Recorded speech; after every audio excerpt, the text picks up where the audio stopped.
جن کو ہم ایک طرح سے اپنا مشکل کشا حاجت روا سمجھتے ہیں کہ یہ ہماری مدد کر دیں گے، آخرت میں بھی اور دنیا میں بھی ان سے مدد مانگی جاتی ہے۔ تو ایسے لوگ جو ہیں، یا جن کو ہم کھلم کھلا یہ سمجھیں گے بھئی یہ ہماری شفاعت کرائیں گے، ہمیں مشکل کشائی کریں گے، یا ایک میں سے دوسری طرح سے کہوں کہ اگر ہم بزرگوں کی صحبت میں جاتے ہیں، بڑوں کے ساتھ بیٹھتے ہیں، بہت اچھی بات ہے، لیکن یہاں ہم یہ نوٹ کریں کہ ہم ان بڑوں کے پاس کس مقصد سے جاتے ہیں اور ان بڑوں سے ہماری گفتگو کیا ہوتی ہے۔ اگر ہم ان کے پاس اس لیے جا رہے ہیں کہ ایک علمی مجلس ہے، وہاں بیٹھیں گے تو کچھ قرآن پہ گفتگو ہوگی، کچھ نکات صاف ہوں گے اور کچھ مجھے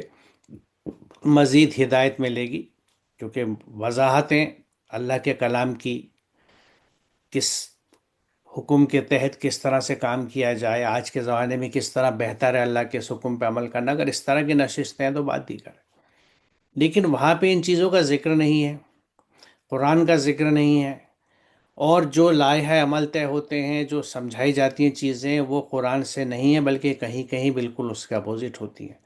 تو یہ سب وہ لوگ ہیں، وہ سب کا حصہ ہیں آپ کے کانٹیکٹس کا، جن کو اگر آپ اپنے رزق میں سے کسی بھی طرح کی فارم میں وہ ان کو رزق پہنچاتے ہیں، ان کو حصے پہنچاتے ہیں، تو وہ حصے اس کیٹیگری گنے جاتے ہیں۔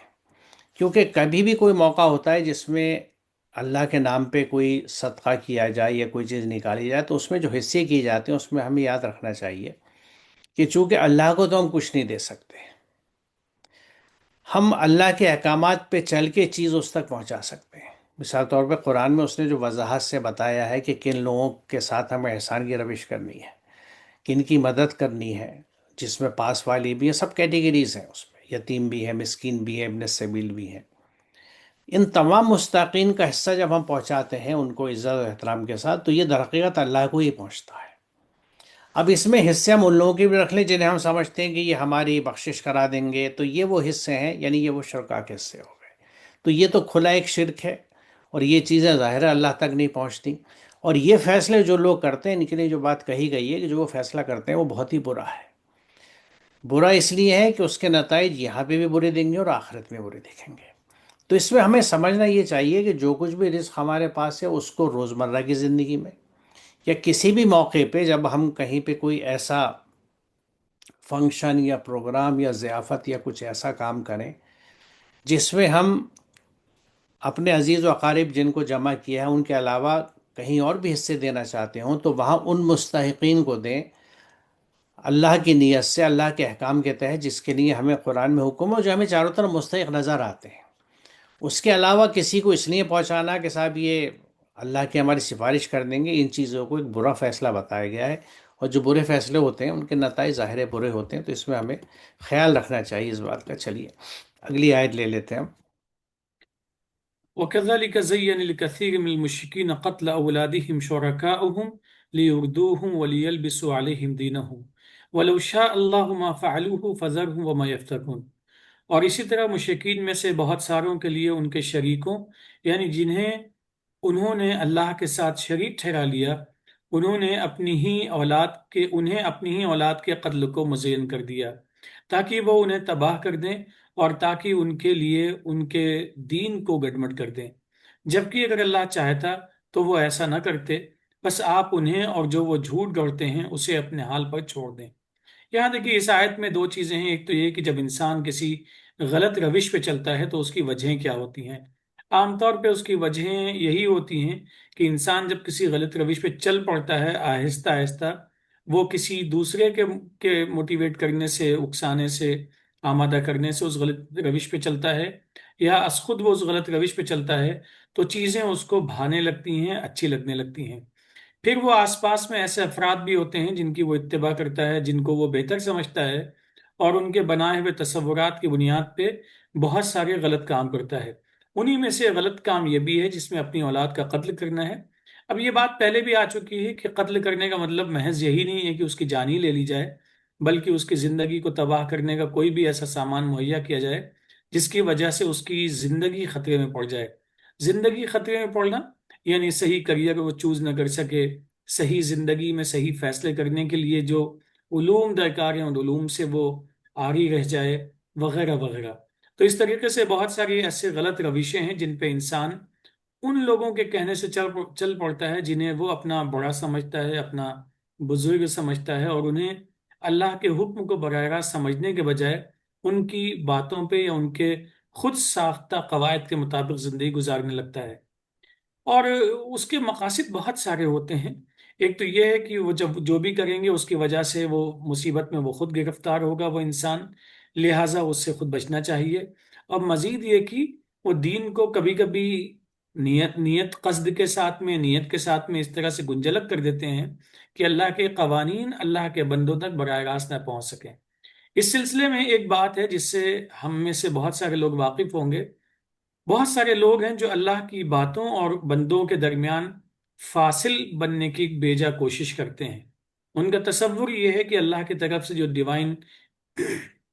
گائیڈنس ہے، اللہ کی طرف سے جو آیا ہوا پیغام ہے، اسے انسان براہ راست نہ تو سمجھ سکتا ہے، نہ ہی وہ سمجھ کے اس کے اوپر چل سکتا ہے۔ تو اس طریقے سے وہ پھر دوسرے لوگ اس کی باتوں کو، اس چیزوں کو گنجلک کر دیتے ہیں۔ اب ایسی صورت میں کرنا کیا چاہیے؟ اگر ہم ایسی صورت دیکھتے ہیں، کیا صورتحال سامنے درپیش ہوتی ہے،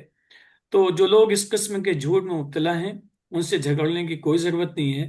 ان کو صحیح بات پہنچانی چاہیے، صحیح دعوت دینی چاہیے، لیکن وہ جس حال پہ ہیں، جس چیز میں مبتلا ہیں، ان کو اسی کیفیت میں چھوڑ دینا چاہیے۔ یہ الگ بات ہے کہ ان کو صحیح بات بھی پہنچانا چاہیے، یہ بھی قرآن کا حکم ہے، لیکن کسی بھی صورت میں جھگڑنے کی کوئی یہاں پہ اجازت نہیں مل رہی ہے۔ تو دو باتیں ہیں الگ الگ، دو اس آیت سے ہمیں ملتی ہیں۔ ان دونوں باتوں کو ہمیں اپنے ذہن میں مستقل رکھنا چاہیے۔ نمبر ون، صحیح راستے پہ چلنا چاہیے۔ نمبر ٹو، جو لوگ غلط راستے پہ چل رہے ہیں ان سے بیجا مخالفت کرنا یا ان کے ساتھ جھگڑے میں پڑنا، اس سے بچنے کی پوری کوشش کرنی چاہیے۔ دیکھیں، مشرکین میں سے بہت ساروں کے لیے ان کے شریکوں نے، یعنی اللہ کے ساتھ جن کو شریک کیا جاتا ہے، وہ بڑے، وہ اکابر، جو بھی لوگ ہیں جن کو ہم وہ درجہ دیتے ہیں، انہوں نے ان کو اپنی ہی اولاد کے قتل کو مزین کر دیا، یعنی انہیں ایسا بھلا کا عمل دکھا دیا، ایسا سجا دیا کہ وہ اس میں برائی نہیں سمجھتے، اس کو اچھائی سمجھنے لگتے ہیں۔ کیونکہ شیطان کے تعلق سے یہ بات پیچھے آ چکی ہے کہ ان کے برے اعمال جو ہیں وہ ان کے لیے سج جاتے ہیں، وہ انہیں اچھا سمجھنے لگتے ہیں۔ تو یہاں قتل اولاد کے سلسلے میں، اب یہ جو اولاد کا قتل ہے نا، یہ بہت ہی اپنے اندر وسعت رکھتا ہے کہ اس کو صرف ایک ہی رخ سے ہم نہیں دیکھ سکتے۔ جیسا ڈاکٹر طارق نے بھی ابھی یہ بات کہی کہ قتل جو ہے وہ صرف فزیکل مرڈر نہیں ہے، بلکہ کسی کو بیکارہ ناکارہ کر دینا جو ہے وہ بھی در حقیقت اس کا قتل ہی ہے، کیونکہ اس کی شخصیت قتل ہو گئی۔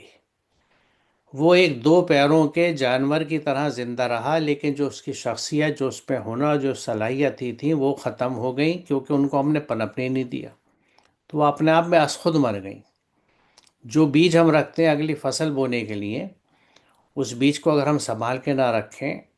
اور وہ خراب ہو جائے، اس کو سیلن پہنچ جائے یا کیڑے کھا جائیں، تو وہ ناکارہ ہو جاتا ہے۔ وہ بیج دکھ رہا ہے بیج ہے، لیکن ناکارہ ہے، کیونکہ اس میں سے پھر کوئی گروتھ نہیں ہوگی۔ اس سے اس کے بونے والے کو یا اس کے سماج کو کوئی فائدہ نہیں پہنچے گا،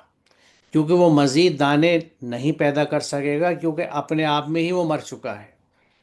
اس کی اپنی ذات، اپنی شخصیت ہی ختم ہو گئی، یعنی وہ بطور ایک بیج کے مر چکا۔ تو یہاں اس میں ایک رخ تو یہ بنتا ہے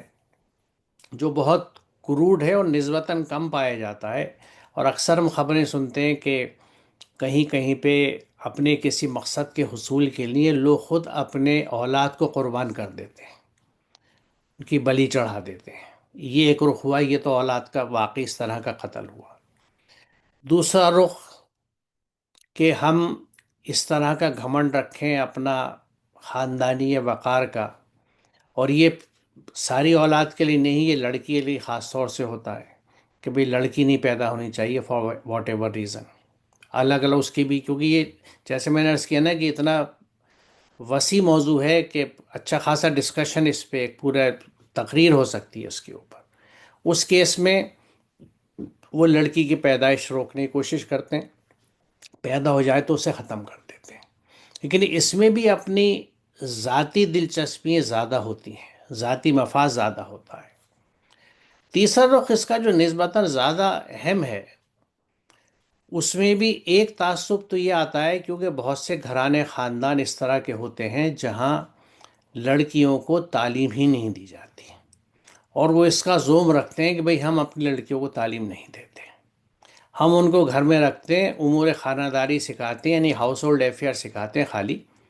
اور جس کو وہ قرآن کی تعلیم کہتے ہیں ان کو ناظرہ قرآن پڑھا دیتے ہیں کہ وہ حرف پہچان کے قرآن پڑھ لیں، اس کے علاوہ ان کے پاس کوئی تربیت نہیں ہوتی، اور اس پہ وہ ایک یعنی ایک طرح کا تعصب رکھتے ہیں یا ایک گھمنڈ رکھتے ہیں کہ بھئی ہمارے خاندان میں یہ تعلیم نہیں دی جاتی۔ اب جہاں پہ بھی یہ سوچ آ گئی کہ صاحب ہمارے خاندان میں لڑکیوں کو تعلیم نہیں دی جاتی، یعنی میں نے بہت سے گھرانے ایسے دیکھے کیونکہ میری زندگی اسی میں گزری ہے، تعلیم و تربیت کے شعبے میں، کہ بچیوں کو اسکول نہیں بھیجا جاتا، بمشکل اگر اسکول بھیج دیا تو وہ پاس میں جو پرائمری یا مڈل اسکول ہے وہاں تک بھیج دیا، یہ حد سے زیادہ ہائی اسکول۔ اب انٹر کالج اگر دور ہے اور ڈگری کالج اور دور ہے تو وہ کسی حالت میں بھی بچی کو نہیں بھیجیں گے۔ کس وجہ سے نہیں بھیجیں گے؟ کہ بچی بگڑ جائے گی۔ جبکہ اگر ہم اپنے سماج میں چاروں طرف دیکھیں تو بگڑے ہوئے لڑکے زیادہ دکھتے ہیں ہمیں۔ وہ اپنے لڑکوں کو اگر وہ پڑھنا چاہیں تو ضرور اسکول کالج اور باہر تک بھیج دیتے ہیں، حالانکہ ایسے لڑکوں کی تعداد بھی ہمارے سماج میں کم ہے۔ ہمارے یہاں پڑھنے میں دلچسپی رکھنے والے لڑکوں کی تعداد نسبتاً اب بھی کم ہے بنسبت لڑکیوں کے۔ آپ ان کو پڑھانا چاہتے ہیں لیکن وہ خود پڑھنا نہیں چاہتے، وہ اس وجہ سے بھٹکتے رہتے ہیں۔ تو اب یہاں اگر میں پہلے لڑکی کی بات کروں تو جن لوگوں نے بھی لڑکی کی تعلیم و تربیت پہ توجہ نہیں دی اور اس کی گرومنگ نہیں کری، تو پہلی بات تو یہ ہو گئی کہ انہوں نے اس لڑکی کو قتل کر دیا۔ عربی زبان کے حساب سے قتلہ صرف جسمانی طور سے مارنے کے یا ہلاک کرنے کے نہیں ہے، بلکہ کسی کو بے اثر کر دینا، ان افیکٹو بنا دینا، اس کو گلے ہی نہیں جائے سوسائٹی میں، اس کی کوئی حیثیت نہ ہو، اس کی بات کو کوئی نہ سنے، ناکارہ اس کی سماجی حیثیت، انٹلیکچوئل پوزیشن، سوشل پوزیشن سب بالکل صفر ہو کے رہ جائے۔ جو لڑکی کسی بھی تعلیم و تربیت میں نہیں ہوتی، اس کی گرومنگ نہیں کی جاتی، اس کی شخصیت نکھاری نہیں جاتی، تو اسی کیفیت میں آ جاتی ہے۔ اب دیکھیں جب اللہ تعالیٰ نے یہ بات کہی ہے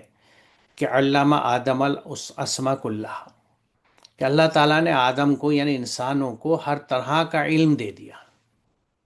اب یہ علم کی صلاحیت ہے جو ہر ایک انسان کے اندر ہے، اور یہاں اللہ تعالیٰ نے ڈسٹنکشن نہیں کیا کسی مرد اور عورت کا، یا اس دور سے جو الفاظ استعمال ہوتے ہیں ان کا ذکر نہیں کیا،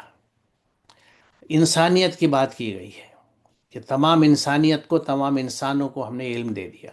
اب یہ علم کیا ہے؟ ہمارے اندر ہے، جس چیز کی تربیت دی جاتی ہے، سکھایا جاتا ہے، ٹرین کیا جاتا ہے، وہی علم ہم سیکھ جاتے ہیں اور اسی کے ماہر بن جاتے ہیں۔ اور یہی مقصود ہے جو قرآن ہم سے کہتا ہے کہ تم اس حال میں ماؤں کے پیٹ سے آئے کہ تم کچھ نہیں جانتے تھے، لا تعلمون شیئا، ہم نے تمہیں آنکھیں دی، کان دیے، سوچنے والے ذہن دیے تاکہ تم ان کا شکر ادا کرو۔ کائنات کی تسخیر کی اللہ تعالیٰ بات کرتا ہے اور پھر یہ پوچھتا ہے کہ تم نے میری آیات کا علم احاطہ نہیں کیا جب تم دنیا میں تھے، یہ نہیں کیا تو کیا کیا تم نے؟ تو یہ سب چیزیں ہمیں بتاتی ہیں کہ ہر انسان جو دنیا میں پیدا ہوا ہے اور جس گھر میں پیدا ہوا ہے اس کی ذمہ داری ہے کہ وہ اس کو تعلیم و تربیت دے تاکہ اس کے اندر کے ہنر جو ہیں وہ باہر نکل کے آئیں، اور اس کے جو ہنر باہر نکل کے آئیں اور اس کی اس ہنر مندی سے پوری انسانیت کا فائدہ ہو۔ یعنی وہ شخص جو ہے وہ ایک ناکارہ سماج پہ بوجھ بننے کے بجائے یا سماج کے لیے ایک پیراسائٹ یا تکلیف دہ ہستی بننے کے بجائے ایک نافع شخصیت بن جائے، ایک بینیفیشل پرسنالٹی بن جائے جس سے لوگوں کو فیض پہنچے۔ یہ حق ادا ہو گیا اس جان کا جو اللہ تعالیٰ نے ہمارے گھر میں پیدا کری۔ اب ہم نے اس کو اگر تعلیم و تربیت سے محروم کر دی، میں بات ابھی صرف لڑکی کی کر رہا ہوں، تو ہم نے اس لڑکی کو قتل کر دیا، اس کو دنیا میں تو آنے دیا، وہ زندہ تو رہی، ایک دو پیروں پہ چلنے والے جانور ہی کہا جائے، انسان تو نہیں، کیونکہ بنا تعلیم و تربیت اور عقل کے انسان کو انسان قرآن ہی نہیں مانتا، لیکن یہ ہم نے اسے قتل کر دیا۔ اب اس کو کس نے مزین کر دیا ان کے ذہن میں؟ جنہوں نے یہ بٹھا دیا کہ لڑکیوں کو تعلیم دینے کی ضرورت نہیں ہے، لڑکی کا کام تو گھر کا چولہا چوکا کرنا ہے، اس کا کام گھر میں پکانا ہے، تمہارے بچوں کو پالنا ہے، ان میں سے کوئی ایک چیز بھی قرآن اس انداز سے نہیں بتاتا جو ہمارے یہاں سمجھی جاتی ہے۔ یہ نہیں، تصورات قرآن کے نہیں ہیں۔ جب قرآن کے نہیں ہیں تو یہ سوشو کلچرل پریکٹسز ہیں، ہماری کلچرل پریکٹس ہیں، یا سماجی یا خاندانی، اور وہ کہاں سے آئی؟ کسی بڑوں سے ہی آئی ہوں گی، کیونکہ از خود تو انسان کچھ یہ کرے گا نہیں۔ تو یہ جو رسم و رواج یا ریتی رواج چلے آ رہے ہیں جس میں لڑکیوں کو تعلیم نہیں دی جا رہی، تو یہاں ان کو قتل کیا جا رہا ہے۔ دوسرا رخ دیکھیے، لڑکوں کو ہمیں تعلیم دینی ہے، ہم نے فیصلہ کیا، لیکن ہمارے یہاں دو تعلیم کے نظام چلتے ہیں۔ یہ بدقسمتی ہے کیونکہ ہمارے علم کے تصور کو صدیوں پہلے دو حصوں میں بانٹ دیا گیا۔ جو آج کے علوم ہیں جس میں کائنات کی تسخیر ہوتی ہے، ہم اللہ کی کریشنز کو، تخلیقات کو سمجھتے ہیں، جن کو ہم سائنس کے نام سے جانتے ہیں، ان کو ہم نے دینی علوم سے خارج کر کے انہیں دنیاوی علوم کہہ دیا۔ جبکہ قرآن جگہ جگہ، پہلی بات تو یہ وہ کہہ رہا ہے قرآن کے کائنات کی ہر تخلیق کو اللہ تعالیٰ اپنی آیت بتا رہا ہے۔ سورہ یعنی آل عمران کی 190 اور 191 اگر آپ پڑھیں تو اللہ تعالیٰ اپنی ہر کریشن کو اور اس کے پروسیس کو اپنی تخلیق بتا رہے ہیں، اور عقل مندوں کی یہ نشانی بتائی جا رہی ہے کہ وہ ہر حال میں اپنے لیٹے بیٹھے کروٹوں میں زمین اور آسمان کی پیدائش میں غور و فکر کرتے ہیں۔ تو زمین و آسمان کی پیدائش میں غور و فکر کرنے کے لیے کیا درس نظامی کے کوئی علوم استعمال ہوتے ہیں؟ مجھے بتا دیجیے۔ یہ وہ علوم ہیں جن کو ہم نے دین سے خارج کر دیا، اپنے آپ کس نے کیا؟ لیکن ہمارے پاس عقل تو یہ سوچنے کے لیے ہے کہ یہ غلط ہوا ہے۔ تو اب یہاں پہ ہم نے ایک ایسے سسٹم تیار کر لیے جس میں ایک طرف اگر بچہ یہ سارے علوم سیکھ رہا ہے اور گھر میں اسے صرف ناظرہ قرآن پڑھایا، قرآن سمجھا کے نہیں پڑھایا، یعنی اس نے نہ دین سمجھا نہ اللہ کے احکامات سمجھی، یہ خرابی چل گئی۔ دوسری طرف ہم نے دینی تعلیم کے نام پہ اس کو وہ علم دلا دیے جو اس کو اس زمانے کے کچھ چیزوں میں کچھ مہارت یا استعداد دے دیتا ہے، لیکن آج کے زمانے میں، آج کے زمانے کے علوم جس سے اس کی علمیت اور قابلیت بڑھتی، وہ اللہ تعالیٰ کی کائنات کو تسخیر کرتا، اس کی آیات کا علمی احاطہ کرتا، جس کو سورہ نمل کی 83 سے 85ویں آیت میں صاف کر کے کہا گیا ہے کہ تم نے میری آیات کو جھٹلا دیا، بنا ان کا علمی احاطہ کیے تم یہ نہیں کر رہے تھے تو کیا کر رہے تھے۔ ان سب چیزوں سے وہ بالکل الگ ہو گیا، اور کوئی پروفیشنل یا کوئی اس کے ساتھ ایسی چیز نہیں ہوئی، یعنی اس کو ہم نے اس لائق بھی نہیں کیا کہ وہ اپنے لیے روزی کما سکے۔ تو یہ اگر اس کا قتل نہیں ہوا تو کیا ہوا؟ اس کو مزین کر دیا گیا کہ کچھ لوگ اس کو اس طرح سے لیتے ہیں کہ بس اسی طرح کی تعلیم میں ثواب ہے۔ مجھے خود اس چیز کا تجربہ ہوا ہے کہ کبھی آپ چندہ کرنے، ڈونیشن لینے نکلتے ہیں، جو میرا اپنا تجربہ بتا رہا ہوں، تو مدارس و مساجد کے لیے لوگ چندے دے دیتے ہیں، اسکول کالج کے لیے چندہ نہیں دیتے، کہتے بھئی تو دنیاوی معاملے ہیں۔ وہی سمجھتے ہیں کہ اب یہ جس نے غلط سوچ بٹھا دی ہے، اس نے تو اپنے لیے ثواب جاریہ کا انتظام، گناہ جاریہ کا انتظام کر لیا، کہ غلط سوچ پھیلا دی اندر، یہ غلط فکر پھیلا دی۔ تو اس میں آپ بچے کو در حقیقت اس کی شخصیت کو، اس کی علمی شخصیت کو قتل کرنے جا رہے ہیں، لیکن اس کو بہت بڑی دینداری سمجھ رہے ہیں، اس کو ثواب سمجھ رہے ہیں۔ بات یہاں تک جاتی ہے کہ لوگ یہ کہتے ہیں کہ اپنے گھر کے ایک بچے کو قرآن حفظ کرا دیا تو وہ تو جنت میں جائے گا، 10 کو ساتھ لے کے جائے گا۔ اب اس طرح کی چیزیں، اس بات کا بین کھلا ثبوت ہے کہ یہ ہم سب لوگ قرآن سے دور ہیں۔ قرآن میں اس طرح کی بات ہی نہیں ہے، قرآن سارا فوکس غور و فکر و تدبر پہ دیتا ہے، کسی اور چیز کی وہاں بات نہیں ہے جن کو ہم دین کے نام پہ کر رہے ہیں۔ تو یہ سب وہ چیزیں ہیں کہ جس میں جو قرآن کے خلاف کام ہیں، جس میں اس اولاد کا قتل بھی شامل ہے، وہ ہمارے سامنے ایک سجی سجائی چیز بن کے رہ گیا ہے آج۔ ایسے نظام میں بچے کو ڈال دینا جس میں وہ سماج کے لیے نافع نہیں بن رہا، اس کو قتل نہیں کر رہے تو کیا کر رہے ہیں، اور وہ ہمارے لیے سمجھتے ہیں کہ تو ہمارے لیے جنت کا راستہ ہو رہا ہے، ہمارے راستے کھل رہے ہیں، اور اس کو بڑا ثواب سمجھتے ہیں۔ تو یہ بہت واضح چیز ہے جو یہاں پہ آتی ہے، لیکن اس میں بہت اہم بات جو ہے کہ اس کے لیے ہمیں کہا کیا گیا ہے کہ پس آپ انہیں، اور وہ جھوٹ گڑھتے ہیں۔ قرآن اس کو جھوٹ گڑھنا کہہ رہا ہے کیونکہ یہ واقعی جھوٹ گڑھنا ہے، کیونکہ خلاف قرآن ہے۔ قرآن کا یہ حکم ہی نہیں ہے کہیں سے کہیں تک، تو ان کے لیے حکم ہے، ان کے حل پہ چھوڑ دیں آپ، یعنی ان سے بھی ڈیبیٹ کرنے کی، کیونکہ آج اچھی خاصی کوشش لوگ کرتے ہیں اس بات کے لیے، اور اس آیت کی روشنی میں دیکھیں تو وہ کوششیں ضرورت نہیں ہے، کیونکہ قرآن سب کے پاس ہے، سمجھ سب کے پاس ہے۔ آپ خود سمجھ لیجیے قرآن کی تعلیم کیا ہے۔ قرآن نے واضح طور سے کہا ہے کہ اس کتاب کو کھول کر بیان کر دو اور اس کو چھپانا نہیں۔ ان چیزوں کو چلانے کے لیے قرآن کو چھپانا ضروری ہے، کیونکہ قرآن کھل جائے گا تو ان چیزوں کی حقیقت ہر خاص و ہم پہ کھل جائے گی کہ بھئی یہ جو ہم کر رہے ہیں یہ تو قرآن میں ہے ہی نہیں، ہم کیوں کر رہے ہیں، ہم اس سسٹم کو کیوں سپورٹ کر رہے ہیں، یہ تو قرآن میں ہے ہی نہیں۔ تو جس وجہ سے بھی رہا، لیکن قرآن ہمیں یہ سکھا رہا ہے کہ ان کے حل پہ چھوڑ دیجیے، یعنی کسی جھگڑے کی، مباحثے کی، بحث کی، ڈیبیٹ کی ضرورت ہی نہیں ہے کہ صاحب یہ جو کام آپ کر رہے ہیں، بچوں کی اس طرح کی جو تعلیم و تربیت دے رہے ہیں یہ مناسب نہیں ہے، یہ مناسب ہے، کوئی ضرورت نہیں ہے، انہیں ان کے حال پہ چھوڑ دیجیے۔ کیونکہ آدمی جب حق تلاش کرتا ہے، حضرت ابراہیم کے راستے پہ چلتا ہے اور حق کا متلاشی ہو جاتا ہے، تو اللہ تعالیٰ حق اور ہدایت اس تک پہنچا دیتا ہے، یہی قرآن نے ہمیں سمجھایا ہے۔ تو یہاں میں سمجھتا ہوں کہ یہ بہت ہی اہم آیت ہے 137 جو ہے، کیونکہ یہ یعنی اپنی اولاد کا قتل، اور وہ بھی اس طرح سے کہ وہ ہمیں بہت سجا ہوا لگے۔ تو یہ قتل فزیکل قتل نہیں ہے، جسمانی طور سے ہلاک نہیں کرنا ہے، بلکہ اس کی شخصیت کو ختم کر دینا۔ اب جس کی شخصیت آپ نے ڈیولپ نہیں کری وہ ختم ہی تو ہو گئی نا۔ کچھ پتہ نہیں کہ یہ بچہ جو سڑک کے روڑوں کی طرح رل گیا، کوئی مقام اس کا سماج میں نہیں بنا، کیا پتہ اس کو اگر گرومنگ ملتی، تربیت ہوتی، تو پتہ نہیں کون بنتا، کیا صلاحیتیں تھی اس کے اندر۔ کیونکہ دیکھیے ہم سائنٹیفکلی اس بات کو جانتے ہیں کہ ہر انسان ایک نیا جینیٹک کمبینیشن پیدا ہوتا ہے لے کے، ہر ایک انسان کی جینز الگ ہوتی ہیں، صلاحیتیں، کیپیسٹیز بالکل الگ ہوتی ہیں۔ پتہ نہیں اگر ان کو صحیح گرومنگ مل جاتی تو وہ کیا شخصیت بنتی، اور اس سے انسانیت کو پتہ نہیں کتنا فائدہ ہو جاتا۔ ایسا ہم نے اگر نہیں کیا تو ایک طرف تو اس کی شخصیت قتل کر دی گئی، دوسری طرف اللہ کی ایک نعمت کو ہم نے صحیح استعمال نہیں کیا، اس کے ساتھ ظلم کیا، ناشکری کری، کفر کیا، اور اپنے پیچھے ایک ایسی اولاد چھوڑی جو نافع اولاد نہیں ہے، جو سماج کا کچھ بھی بھلا نہیں کر رہی۔ تو یہ ہمارے لیے بھی گناہ جاریہ بن گئی، کیونکہ جب جب وہ سماج میں فساد پھیلائے گا اس کی ذمہ داری ہمارے حصے میں بھی لکھی جائے گی۔ تو یہ بہت اہم غور طلب چیز ہے، کیونکہ ہمیں دیکھیے قرآن کو جب سمجھتے ہیں تو لگتا یہ ہے کہ اپنی زندگی کے ہر ہر گوشے کو ہمیں، ہر ہر باب کو ازسرنو لکھنا ہوگا، ازسرنو غور کرنا ہوگا، اور ہمارے کہنے سے مت کیجیے، قرآن خود کھولیے، خود سمجھیے، اور پھر جیسا سمجھ میں آئے ویسا کیجیے، کیونکہ آپ کو اپنے اعمال کا حساب دینا ہے، ہم لوگ کو اپنے اعمال کا حساب دینا ہے۔ میرے خیال سے طارق صاحب یہاں رک